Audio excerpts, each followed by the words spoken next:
Story 1. The Uninvited Guest. Jenna was excited to start her new job in a different city, and finding a reasonably priced apartment felt like a stroke of luck. Her new roommate, Lisa, seemed friendly and responsible. For the first few weeks, everything was fine.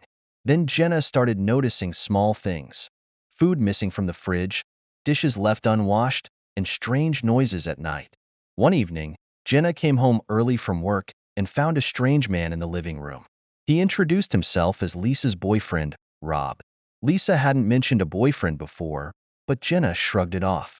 Rob, however, began staying over more frequently, and soon it seemed like he was living there.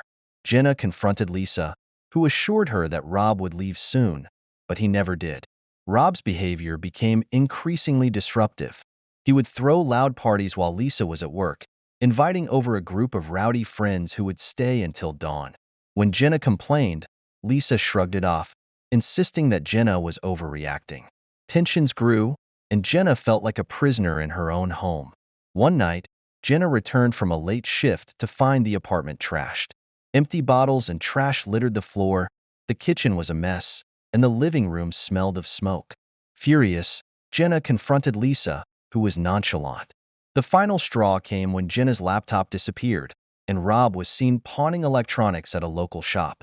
Jenna reported the theft, moved out immediately, and vowed never to live with strangers again. Story 2.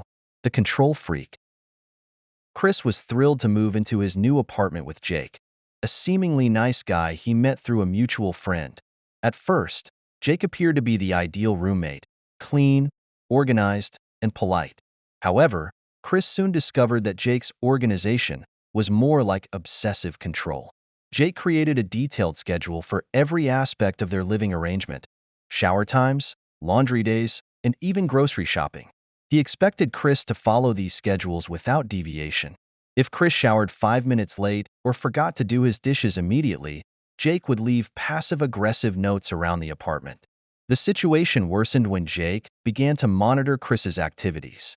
He would text Chris demanding to know why he wasn't home at his scheduled time, and he even installed a camera in the living room under the guise of security. Chris felt his privacy was being invaded and his every move scrutinized. One weekend, Chris invited a few friends over.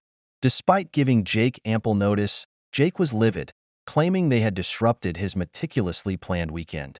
He berated Chris in front of his friends, leading to a heated argument.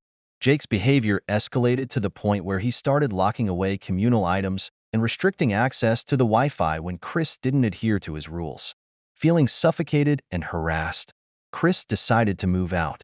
The constant monitoring and strict schedules had made living in the apartment unbearable. He left and found a place with a more relaxed and respectful roommate, swearing never to live with a control freak again. Story 3. The Disappearing Act. Emma thought she had found the perfect roommate in Sarah: friendly, responsible, and neat. For the first few months, everything was smooth. Then, Sarah's behavior started to change. She became reclusive, rarely leaving her room, and began to ignore Emma's attempts to engage in conversation.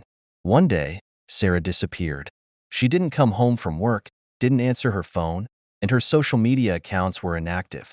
Worried, Emma contacted Sarah's family and friends, but no one knew where she was.